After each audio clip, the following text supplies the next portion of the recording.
ಜಾತಿ ಜನಗಣತಿ ವರದಿ ಬಿಡುಗಡೆಗೂ ಮುನ್ನವೇ ಪರವಿರುವ ಚರ್ಚೆ ಇದ್ದಿದೆ. ಈ ಬಗ್ಗೆ ಮಾತಾಡಿದ ಜೊತೆಗೆ ಬಿ ಕೆ ಹರಿಪ್ರಸಾದ್ ಅವರ ಮಾತಾಡ್ತೀನಿ. ಸರ್, ನಿನ್ನೆ ತಾವು ಕೊಟ್ಟಂತ ಸ್ಟೇಟ್ಮೆಂಟ್ ಕೂಡ ಗಮನಿಸಿರುವ ಸರ್ಕಾರ ಬಿದ್ರು ಪರವಾಗಿಲ್ಲ, ಜಾರಿ ಆಗ್ಲೇಬೇಕು ಅಂತ. ಯಾಕೆ ಸರ್ ಈ ಒಂದು ಮಾತು?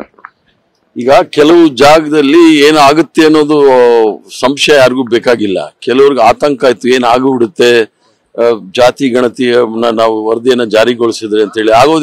ಆಗೋದೇನಿದೆ, ಜನಗಳು ನಮ್ಮನ್ನ ಆರಿಸಿ ಕಳ್ಸಿರ್ತಕ್ಕಂಥದ್ದು ಅವರ ಒಳಿತಿಗಾಗಿ ಕಾರ್ಯಕ್ರಮಗಳನ್ನ ಹಮ್ಮಿಕೊಳ್ಬೇಕಾಗಿದೆ. ಅದನ್ನ ನಾವು ಯಾವ ಕಾರ್ಯಕ್ರಮ ಹಮ್ಮಿಕೊಳ್ಬೇಕು ಅಂದ್ರೆ ಅದಕ್ಕೆ ನಮಗೆ ಸರಿಯಾದ ಮಾಹಿತಿಗಳಿಲ್ಲದೆ ಇದ್ರೆ ಆಗೋದಿಲ್ಲ. ಆದ್ರಿಂದ ಸರ್ಕಾರ ಇರುತ್ತೆ, ಹೋಗುತ್ತೆ. ಆ ವರದಿ ಜಾರಿಗೆ ಆಗ್ಬೇಕು ಅಂತ ಹೇಳಿತ್ತು.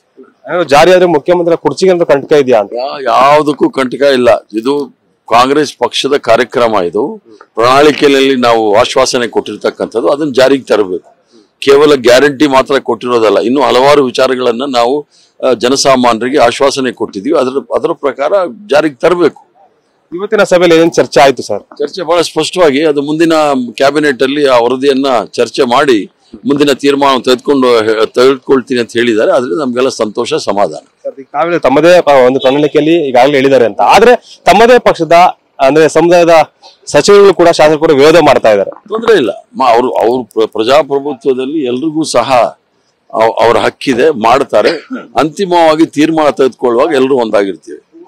ಈಗ ಬಿಜೆಪಿ ನಾಯಕರು ವಿರೋಧ ಮಾಡ್ತಾ ಇದಾರೆ, ಇನ್ನು ಬಿಡುಗಡೆ ಆಗ್ಲಿಲ್ಲ, ಜಾರಿ ಆಗ್ಲಿಲ್ಲ, ವಿರೋಧ ಮಾಡ್ತಾರೆ. ಏನ್ ಹೇಳ್ತೀರಿ ಅಂತ? ಬಿಜೆಪಿ ಅವರು ಈಗಾಗಲೇ ಅವ್ರ ಸದಸ್ಯರು ಬಂದು ಬೆಂಬಲ ಕೊಟ್ಟಿದ್ದಾರೆ. ಆ ತರ ಮುಂದಿನ ದಿನಗಳಲ್ಲೂ ಸಹ ಅದು ಸಂಪೂರ್ಣವಾಗಿ ಚರ್ಚೆ ಆದ್ಮೇಲೆ ಅದರ ಒಂದು ಚಿತ್ರಣ ಗೊತ್ತಾಗುತ್ತೆ. ಆದ್ಮೇಲೆ ನಾವು ನಿರ್ಣಯ ಹೋಗ್ತೀವಿ. ಅಂದ್ರೆ ಈಗ ಬಿಜೆಪಿ ಪ್ರೆಸೆಂಟ್ ನ ಸಿಚುವೇಶನ್ಗೆ ಮತ್ತೊಂದು ಗಂಭೀರ ಆರೋಪನ ಕೂಡ ಮಾಡಿದೆ, ಟೀಕೆಯನ್ನು ಕೂಡ ಮಾಡ್ತಾರೆ ಒಂದು ವಿಚಾರ. ಅಂದ್ರೆ ಸಿಎಂ ಕುರ್ಚಿಗೆ ಕಂಟಕ ಬಂದಿದೆ, ಹೀಗಾಗಿ ಅಹಿಂದ ಒಂದು ಅಸ್ತ್ರನ ಬಳಕೆ ಮಾಡ್ತಾ ಇದ್ದಾರೆ ಸಿಎಂ ಅಂತ. ಅದು ಬೇರೆ ತರನು ಆಗ್ಬೋದು, ಅದು ಅವ್ರ ಪಕ್ಷಕ್ಕೂ ಸಹ ಅನುಭವಿಸಬಹುದು. ಆದ್ರಿಂದ ಅದ್ರ ಚರ್ಚೆ ಬೇಡ. ಈಗ ಸದ್ಯಕ್ಕೆ ವರದಿ ಬಗ್ಗೆ ಚರ್ಚೆ ಆದ್ರೆ ಸಾಕು. Thank you sir. ಇಷ್ಟು ಕೂಡ ಕಾಂಗ್ರೆಸ್ನ ಹಿರಿಯ ನಾಯಕ ಬಿ ಕೆ ಹರಿಪ್ರಸಾದ್ ಅವರ ಮಾತು. ಸದ್ಯಕ್ಕೆ ಜಾರಿ ಆದ್ರೆ ಸೂಕ್ತ ಅನ್ನೋ ಒಂದು ಒಲವನ್ನು ಕೂಡ ಅವರು ವ್ಯಕ್ತಪಡಿಸಿದ್ದಾರೆ. ಕ್ಯಾಮರಾ ಪರ್ಸನ್ ಸುಶೀಲ್ ಜೊತೆ ಅನಿಲ್ ಕಲ್ಕೆರೆ, ಟಿವಿ9 ಬೆಂಗಳೂರು.